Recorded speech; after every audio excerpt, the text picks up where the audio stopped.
All right, so it is work on my own car day. Not that I really want to be, but this isn't a bad thing. This just proves how awesome Powerhouse Racing is in their warranty and what they stand behind. And even this is a real warranty thing, it's just who they are as a person. Pretty actually amazing. So what I'm doing right now is taking off the exhaust manifold. It is literally flaking apart. So I had this happen years ago too, and they're like, they want me to send it back. They're like, hey, we want to fix this. The coder wants to know too, but it literally is flaking off. I had the same exact issue with my S23 years ago, so it kind of made me like not into doing coatings. And when they came out with this, like, hey, we just want it coated. That's what everyone's getting. I'm like, okay, cool. And I'm like, I don't know what I'm doing wrong. Totally different engine. Air fuels aren't crazy or anything like that. It's not getting super hot, anything of that nature. So I'm like, okay, what is going on that causing this to flake off? The dump tubes aren't doing it. So the dump tubes look great still. Like they're not scratched up or anything. Like this is doing what it's supposed to. So I'm happy. But the exhaust manifold and then obviously up top where the hottest points are doing it. So like down here, not bad. Like I can scratch with my fingernails. It's just the nature of this stuff. The closer you get to the top, like I can literally, it just flakes right off. So, and this isn't the knock PHR. I'm making sure that's crystal clear. They don't coat stuff in-house, but they're like, hey, send it back. Like, we want to see why this is happening. Our coder wants to know too. That's how this is supposed to be done. This is how a reputable company gets things done, and why, if you ever see 99% of my stuff, way before, I've always been open and honest. They were sponsoring me way before I was paying full price for all this stuff, and they were standing behind it. I cracked my manifold years ago because me and Rad Dan Drift, or I'd say Rad Dan Drift so you guys know his Instagram, me and Rad Dan at the time were the only ones that ever cracked one of their manifolds. And at the time, if you ever saw my videos back then, I did a lot of this. So yeah, I just did anti-lag 24/7. All I ever did, which is so hard in the manifold because combustion is literally happening in the manifold, which is not designed for it. So, but they stood behind it. They sent me a shipping label, shipped it right back. And they shipped it back to me, and dude, it was done in like a week. This was summertime, and I was like, this sucks. I'm going to be down for the summer. I didn't have to complain, say nothing. They took it as priority, got it there. Within 2 days, had a shipping label, had it back to me, and was here in like, literally less than a week. It was a 7 or 6 day turnaround. It was wild. So yeah, just wanted to say that before I get into this. One other thing I noticed though, I lost the nut here, and I lost the nut in the back. I don't know what goes on with me. This is why on customer cars, I don't use titanium. I will torque these things down. I will check them again, but they will come loose. I've lost them on those. It's two dissimilar metals. Titanium doesn't contract and expand with heat like steel and aluminum does. So I think what's happening, like the manifold's getting hot, cold, hot, cold, hot, cold. And it's causing that because it's a very slick thread on top of it. It's just kind of working itself just a little bit over time. And then with vibration just comes off. The other ones were fine, but it's just the front and back, which are the ones, obviously, as we know, are easiest to get tight on. So like I literally can get a socket on those and I crank them down. So for those to come loose is always like a head scratcher to me. But that's neither here nor there. The other thing is, I'll admit, I'm not a really big fan of cast manifolds just because of sound. And I know Sam and Brian are going to hear this. Like, don't say that, Ryan. But I love my equal length, those style tubular manifolds. They just sound better. But this is 10 times fucking easier to work on. It gives a close sound. I would say this is 30%, 20% off the sound. It just is. It's way better than a standard cast manifold because this is a thinner wall, cast stainless steel manifold. So the walls are much, much thinner. The reason why a standard like cast manifold doesn't sound good, one, it doesn't have the equal length runners or the long runners. On top of it, it's a very thick cast manifold, so it doesn't give that resonance. It's kind of like an intake manifold. First thing everyone always complains about with these it doesn't give you much better sound, but I hear people complain like, hey, something's knocking, something's wrong. No, you have a sheet metal intake manifold and all that resonance now you can hear. Where the heavy cast intake manifold from factory dampens all that, so you don't hear it. So I'm going to get back to where I was at here. Take this off, sending it down to PHR because those guys are amazing. I'm just forgot how cool these were. I really did a good job. I wish I could redo the ones on my car. I had learned a lot from that, and I applied it to this car, and now I apply it to customer cars. But the way these look, they go straight down, bend into a 45 there. Now over here, it's not the greatest. I had to like kind of wonkily get it back behind just because I didn't want it out this way. I just think it looks cleaner. And then I might make a new bracket for this, but I'm getting kind of excited. This time of the year is fun. Again, 10 out of 10, do recommend a cast manifold. That was so easy to get off. You see the AA80 down there, AA80. So, but downpipe there and manifold off. Now, I took it all out, and this is actually kind of nice because I had tucked everything nice. I could pull the whole manifold without doing anything. Like, that's just attached still. I'll break it loose here, and then when I go to put it back on, I'll put it on ahead of time too. So it actually works nice. Now you can see here, because I kept this all one long run, this was kind of like hand bent. Like, I just like literally used my hand to bend the lines around. But I love using hard lines because, again, look how close I have manifold. We're going to be resting against it. It doesn't fucking matter. Sorry for the language. But yeah, it doesn't matter. But this side here, that looks beautiful. Did 45s coming out of here straight, and then bloop. So taking those off, take the gates off, and get this shipped out to PHR ASAP. All right, and it's back from coating already. So it's all fresh again. They cleaned it all out, and it's all nice and new. So I'm hoping this one lasts. They didn't give me feedback. I should probably ask Sam, like, did they have any, idea of what could have caused it, why it flaked like that? I mean, because immediately it just disintegrated, like it was just falling off. I guess we'll find out once we get it running this summer here and see how well it heat cycles. So let's get it back on the car and get it all bolted up. I guess I need to get the wastegates on it here too. But yeah, let's get this done. One other thing I try to do is put the gates on, and I have these hard lines I tuck back behind.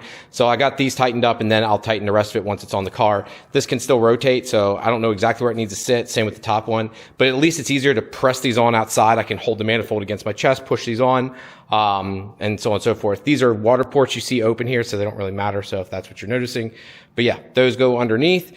And these aren't perfect, but I wanted it to be under there. You can't see it anyways. It's more or less to have a hard line that can be close to a manifold, not burn up, and look kind of like tucked away. Just looks cooler on the car. So yeah, and I lost one of the nuts, so I got to use a random one I found from AutoZone. But let's get this back in the car now. Keep talking. So I wanted to show it all back together here now. And I've been driving it a lot, and it's not bubbling anymore. I've got a good bit of miles on it now, so it just must have been an issue with the coating itself. And wanted to get back to the fact that, Powerhouse Racing took care of this, no questions asked. They're just, people complain about certain things, right? Parts can cost this, that, or the other, but when a company stands behind it, that's what you're buying also. It's not just a quality part, but it's the customer service behind it. And someone could be like, oh, you're promoting too hard, say something. I don't care. I mean, it's just the truth. I wouldn't buy this stuff too. Even the valve covers on this again. Powerhouse Racing taking care of me. I bought those. Like, I already had it set for the 6-speed car, but I bought these because nothing else worked as well as a PHR valve cover set. They just truly work, just like their turbo kits. The parts work. That's why people support them. And they constantly support this platform. So I'm going to support them back. Now that that's finished though, I was able to get this car moving and going a little bit more here. I've got a few more things done. We were going over some drive-by-wire tuning. I wanted a little bit more responsive tipping. One other thing I noticed is oil is coming out through the sensor here. So actually, I don't even want to dick with it, but there's oil on it there. It's physically coming out through that. I need to replace the VVTi solenoid. It's failed on me. This is not unusual. That's the original one. I never replaced it, being honest.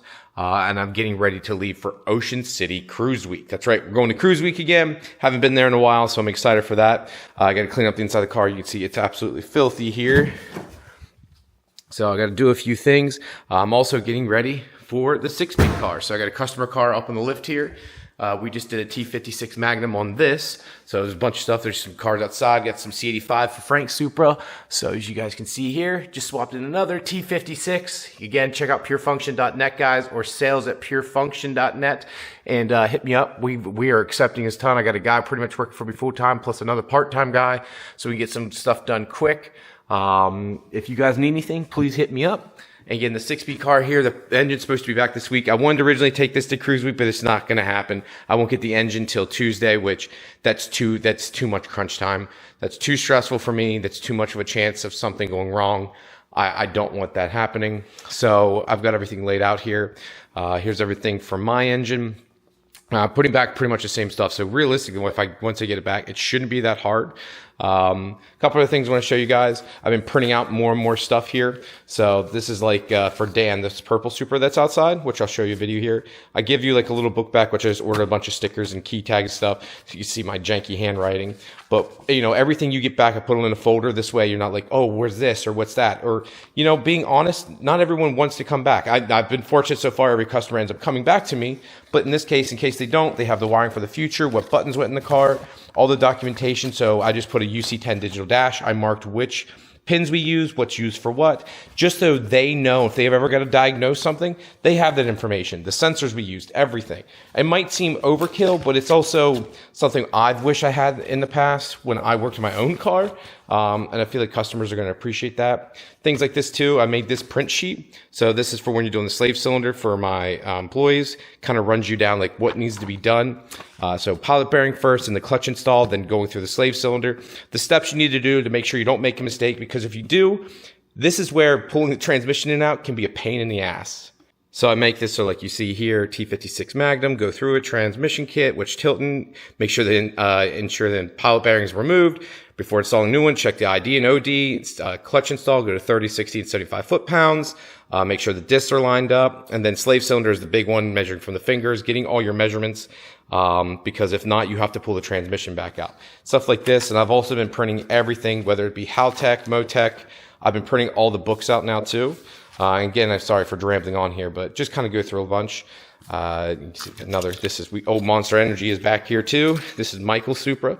He needed a little bit more work done, so hang that up there. This is also cool. That was from Night Run Garage back in the day. It's a really cool piece. But yeah, so I'm going to shut up here. And cool thing here I want to show. You see a little bit of parts here on the ground. Again, my stuff. Got some stuff for a guy coming in for an 8 HP.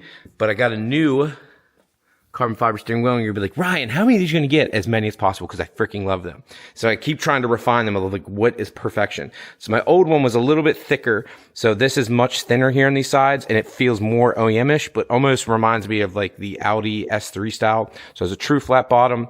The leather just feels a little bit nicer. This is a flat finish, but it is a carbon weave. I didn't do a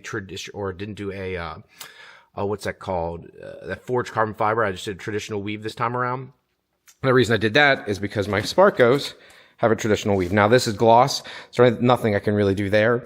I did this too. I put these little rubber bumpers on this because it kept hitting against the seat, and I didn't like that sound. Plus, I didn't want it scratching up the brand new carbon. Not a good thing, right? So yeah, I think these two match well together. And once I get my stuff back, I'm hoping I can start it up. I would love to start it Wednesday. I still wouldn't be able to take it. There's just too much testing that needs to be done. It would be too stressful. But I'm really, really getting excited. I'm going to keep this video pretty short, though. Just want to show you the update for the Powerhouse Racing setup. And yeah, guys, hopefully I have this done here the next week or so, get some cool videos, get it back in the dyno. And no issues this time. Everything's going to be good. We're not going to have problems. And we're going to go forward being happy. So again, guys, thank you very much for tuning in. And again, if you need any work done, like Matt here, we've got Frank's car outside. I've also got Michael's car outside. I've got plenty of work. If you guys want to drop off your car, need anything done, T56 Magnum, turbo kit, fuel system, hit me up at sales@purefunction.net. Thanks, guys. Peace.